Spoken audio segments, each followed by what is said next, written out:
Aí vem o Estadão com o seu editorial. Tinha que ter o editorial do Estadão, né? As ligações perigosas. Proximidade pessoal dos ministros, né? Com o Banco Master, não é perturbadora apenas pelo que significa para a imparcialidade de ambos. Quais? O Toffoli e o Dom Pedro III. A rigor, expõe a perigo a credibilidade de toda a corte como instituição republicana. Comecemos pelos sem cabelos. O Jornal Globo revelou quanto o caso, tudo mais, da Viviane, o que configura lobby, prática legítima, quanto transparente, mas se tem que ter um mais, eu odeio mais imprópria, quando envolve familiares diretos de um ministro do Supremo que potencialmente pode vir a julgar o contratante. Mais grave ainda é o fato do contrato milionário, quase 130 milhões, né? Sem um objeto claramente definido. Consta apenas uma prestação de serviço genérica à guisa de representação perante os órgãos federais, além de serviço de organização e coordenação estratégica, consultiva e contenciosa, seja lá o que isso signifique. Ora, honorários dessa monta, sem paralelo na advocacia nacional e sem vínculo claro com demandas processuais objetivas, suscitam toda a sorte de suspeitas, principalmente a de que, na verdade, pode estar diante da compra de acesso ao ministro do Supremo por intermédio de sua família. Tem que prender a família Mesquita, bicho. Isso aqui é muito golpismo. Vocês estão vendo, gente? Foi pra isso que o ministro entregou a vida dele. Ele entregou a vida dele pra conter o bolsonarismo, pro golpismo do Estadão fazer isso com ele. Eu tô do lado da democracia.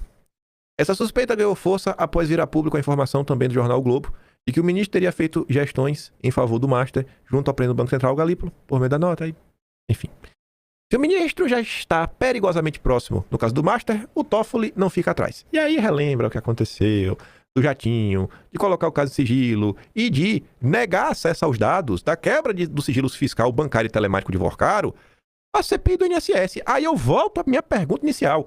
Como a Malu Gaspar teve acesso ao contrato e outras informações, sendo que ela é uma jornalista e uma comissão parlamentar de inquérito que deveria ter o direito de investigar, direito de polícia não tem.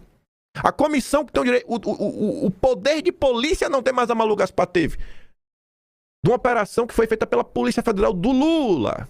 Não foi a PM de Santa Catarina, e aí o Jorginho Melo mandou pra Malu Gaspar. Rapaz, essa história tá estranha. Os membros da comissão pretendiam investigar a participação do Master, né, na festa de crédito regular, aí os campos dos aposentados. Portanto, por que esconder esses dados dos parlamentares? A falta de transparência prejudica, em primeiro lugar, o próprio Supremo. O sigilo desarrosado, naturalmente, leva a suspeita de que isso pode estar diante de tudo, inclusive da proteção de eventuais criminosos. Não é golpista demais, né? Jamais o Supremo protegeria criminosos. Jamais. Jamais. O Supremo não faz isso. São sobejamente conhecidas as relações que Vorcaro cultivou em Brasília nos últimos anos, enquanto expandia seus negócios de modo vertiginoso. Como se isso não bastasse, Toffoli veio a público, viajou de avião e tudo mais, conta inaceitável, né? Enfim. Diante desse conjunto de fatos, as duas conclusões se impõem. A primeira é que Toffoli, o ministro, a bem do Supremo, não podem participar de nenhum ato processual relacionado ao Master, não da corte. Bom, o caso está com Toffoli. Tá falando que ele tem que renunciar ao caso? Ele não vai. E se ele não renunciar? Qual é a atitude golpista que o Estadão vai defender? Não basta que ambos eventualmente afirmem que não cometeram irregularidade alguma, o que até pode ser verdade. O busilis é que a imparcialidade judicial exige mais do que a ausência de dolo, exige a ausência de dúvida. A segunda é a premência de um código de conduta para os ministros, como defende o Fachin. Um código de conduta, se esses casos forem reais, não muda em nada. Ah, tem que fazer isso, e se não fizer, vai acontecer o quê?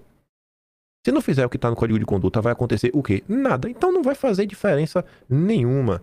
O código de conduta é só uma jogada de marketing para falar que, não, olha, nós ouvimos aqui o clamor da sociedade. Aí veio a Folha de São Paulo também com seu editorial. A Globo ainda não postou editorial do tema, né? Poderosos se protegem e corrupção se alastra. O objetivo correto de combater abusos da Lava Jato levou a um mal maior. O estímulo ao vale-tudo impune nos três poderes. A mulher do ministro, com o banco delinquente, manteve o contrato com o banco delinquente. O Globo noticiou que o magistrado teria conversado com o Banco Central sobre temas de interesse do Banco Master, né? Enfim, o ministro nega. Dias Toffoli viajou no jatinho, com um advogado dos diretores do banco, depois assumiu, pôs sigilo no caso. A fraude de 50 bilhões provavelmente é a mais custosa da história do sistema financeiro nacional. Não sei. Com a anistia que o mesmo Toffoli decretou sobre confissões de suborno de empresas investigadas pela Lava Jato, foram derrubadas ações em que o Ministério Público cobrava mais de 17 bilhões em multas. O líder do PL, o Sóstenes, teve uma pilha de dinheiro vivo apreendida pela polícia. A catarata de recursos do contribuinte que jorra pelas emendas parlamentares dá ensejo a desmandos aos borbotões. Quadrilhas se aboletaram no INSS para saquear aposentados sob as barbas do Lula. Os nomes de um irmão e de um filho do Lula circularam nas investigações do escândalo. No Rio, há indícios crescentes da infiltração do crime organizado na política e nas instituições. Em todos esses fatos recentes, no Executivo, no Legislativo e no Judiciário, está espreita a corrupção. A mesma que um pacto de autoproteção entre poderosos quis varrer para debaixo do tapete da impunidade. O objetivo correto de combater os abusos da Lava Jato e congêneres levou a um mal maior, um estímulo à corrupção com a redoma indevassável de impunidade. Nesse vale tudo, aí olha a safadeza. Petistas, bolsonaristas, centrão e elites das autoridades puseram-se de acordo. Qual é o acordo que o bolsonarismo fez, miséria? Qual acordo que o bolsonarismo fez? Qual o Bolsonaro que foi beneficiado aí com algum tipo de proteção?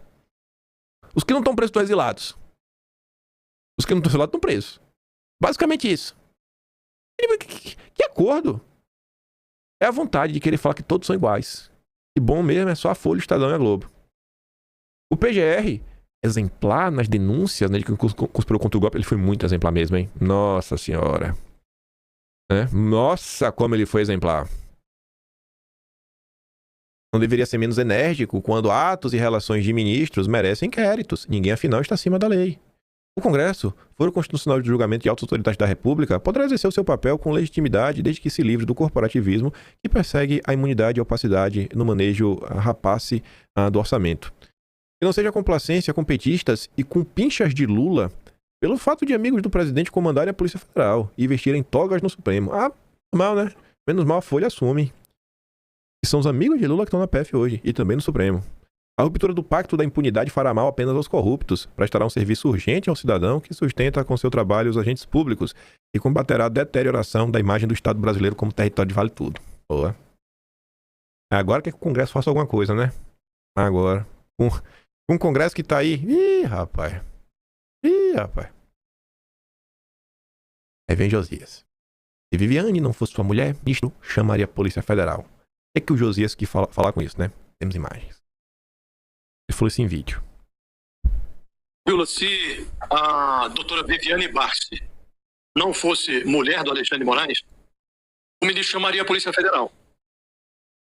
O Alexandre de Moraes quebrou finalmente o silêncio. Ele negou, por meio de nota, tinha feito lobby junto ao Banco Central para destravar um negócio que interessava a um cliente da banca advocatícia da sua mulher, a Viviane Barsi. Se o Alexandre de Moraes me disse as suas explicações com a mesma régua que aplica às defesas dos réus que lhe chegam à mesa, ele não hesitaria em chamar e acionar a Polícia Federal. Consideraria que o caso requer investigação. Princípio. Consideraria em chamar e acionar a Polícia Federal. Consideraria que o caso requer investigação. Então, diante da seguinte cena, Fabiola, o xerife do Supremo admitiu que conversou com o Gabriel Galípolo, só que ele alega que não tratou de Master, tratou apenas das sanções da lei Magnitsky que pesavam sobre ele. Né? Nas pegadas da repórter Malu Gaspar, do Jornal o Globo, também a repórter Daniela Lima, do UOL, apurou que o Master fez parte da conversa. Falaram de Magnitsky, mas também falaram sobre o Master.